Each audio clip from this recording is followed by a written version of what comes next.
dentro de esta diarrea legislativa que sufrieron los pobres diputados y senadores de Morena, PT, PES y Verde, porque es una diarrea. O sea, me recordó la época de Echeverría, cuando decían que tenía diarrea verbal, porque no dejaba de hablar, que parece que se ha repetido este caso también, ¿no? Pero en fin, los senadores fueron afligidos por este mal y aprobaron reformas, artículos de la Constitución, porque son mañosos, ¿verdad? Porque se fueron solitos, no llegó la oposición, dijeron, a ver, ¿hay quórum? Sí, y lo aprobamos. Y aprobaron todo esto que se llama la iniciativa 3 de 3.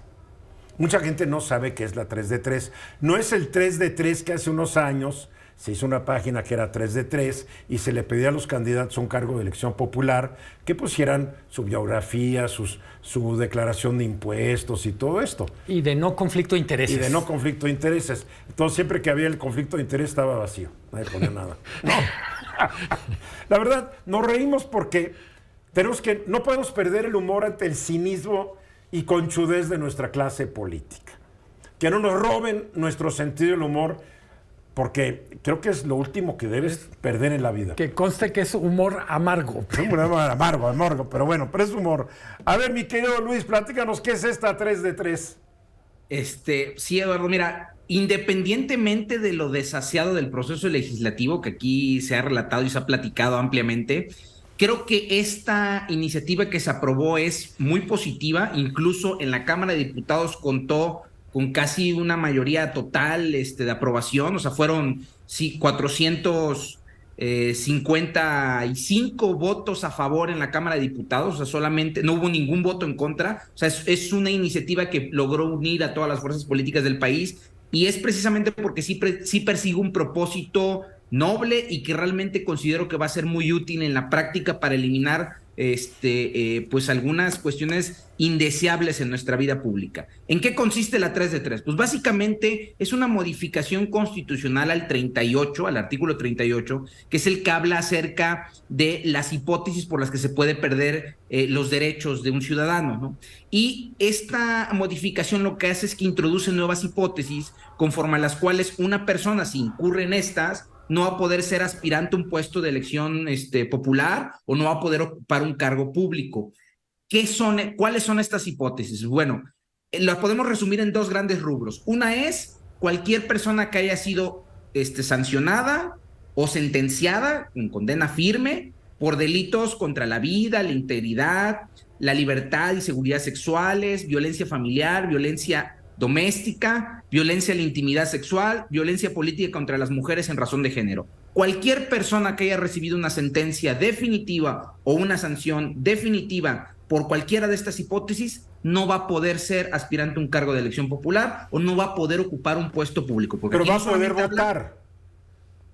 ¿Cómo? O sea, no es la pérdida total de tus derechos políticos. Vas a poder votar, etcétera, etcétera. Claro. Pero simplemente no vas a poder ser candidato a un cargo de elección popular, pero vas a poder ser funcionario por designación de alguien.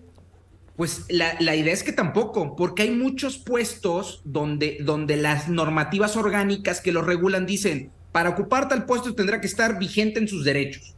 Y entonces, este artículo 38 es el que regula la vigencia de esos derechos a los que hacen mención esas normas. Ya. Por poner un ejemplo, en esta reforma también se modificó el artículo 102 de la Constitución y se le agregó una palabrita a los requisitos para ser fiscal general de la República, y dice que sea ciudadano mexicano con sus derechos vigentes o que esté en plenitud de sus derechos. ¿Qué quiere decir eso? Que si alguien se ubica en esta hipótesis del 38 constitucional, no va a poder ser fiscal general de la República. Ahora, y hay muchos puestos, muchos cargos públicos que introducen este requisito, que esté vigente en sus derechos.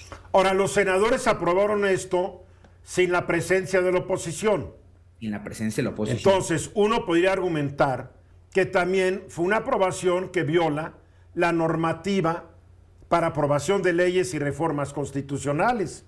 Y aunque la oposición la haya aprobado en la Cámara de Diputados, yo soy de la idea que la oposición en la Cámara de Senadores debería entrar en la Suprema Corte de Justicia de la Nación, y aunque estén de acuerdo con esta reforma, tienen que rechazar la manera en que se aprobó para que se vean congruentes, porque no se trata de que, repelo con lo que no me gusta, pero lo que sí me gusta, aunque se haya violado el procedimiento, ahí no digo nada.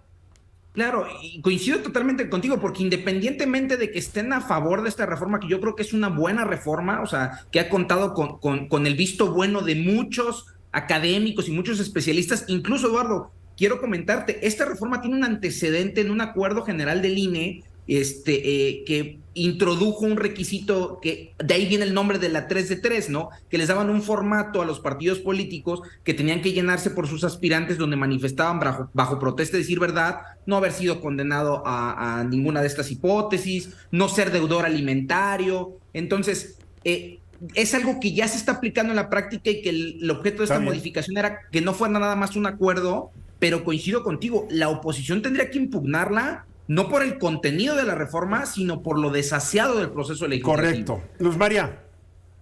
No, yo ahí sí difiero. Yo creo que si están de acuerdo no deberían de, pues, no sé, como impugnarla.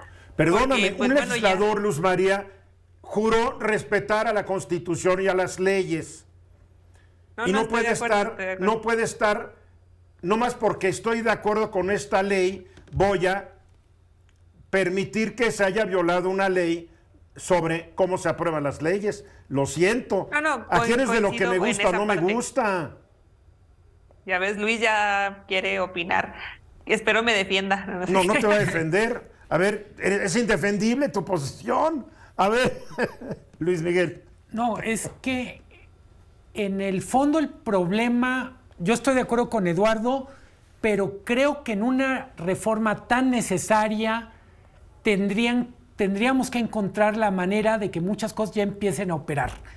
Estamos hablando, por supuesto, de personas que ya fueron condenados, sentencia firme y no personas acusadas. Y yo tenía una sola duda, Luis.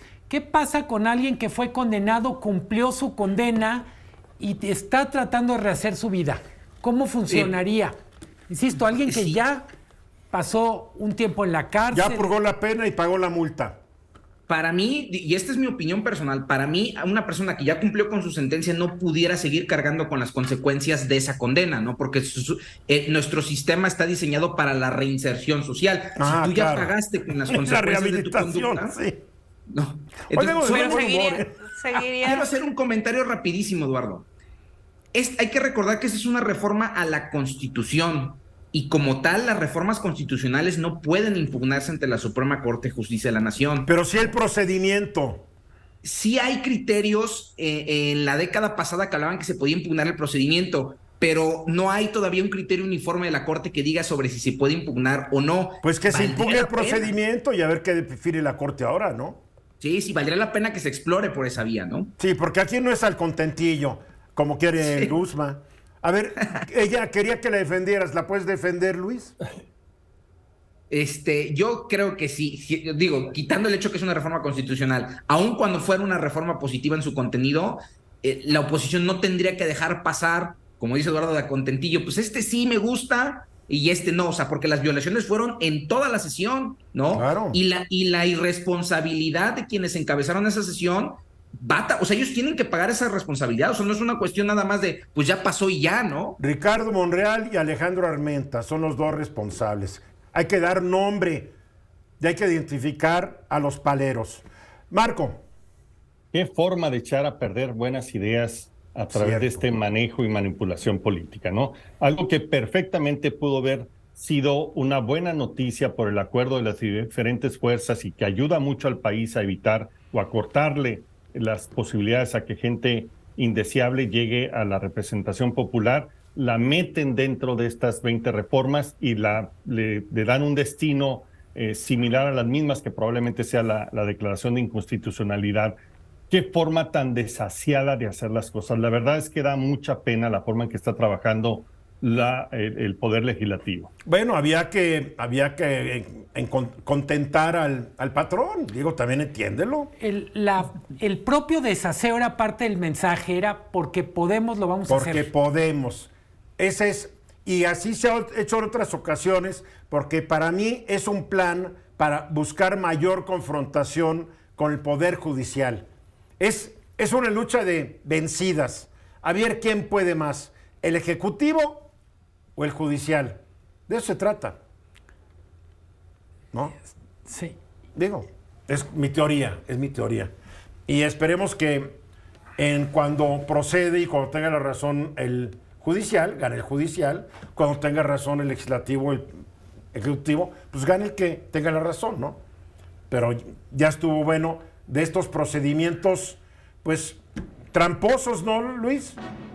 Pues sí, porque al final si la mayoría les iba a dar, o sea, si los números les iban a permitir aprobar esta y otras iniciativas, no entiendo la necesidad de hacer el procedimiento. Bueno, sí la entiendo, más bien, ¿qué necesidad de hacer el procedimiento tan desasiado y empezar a generar? Porque ahí tenemos el proyecto del ministro Pérez de allá. Bien. Se puede caer toda la reforma electoral por esa Se va a caer. violación, ¿no? Mensajes, regresamos.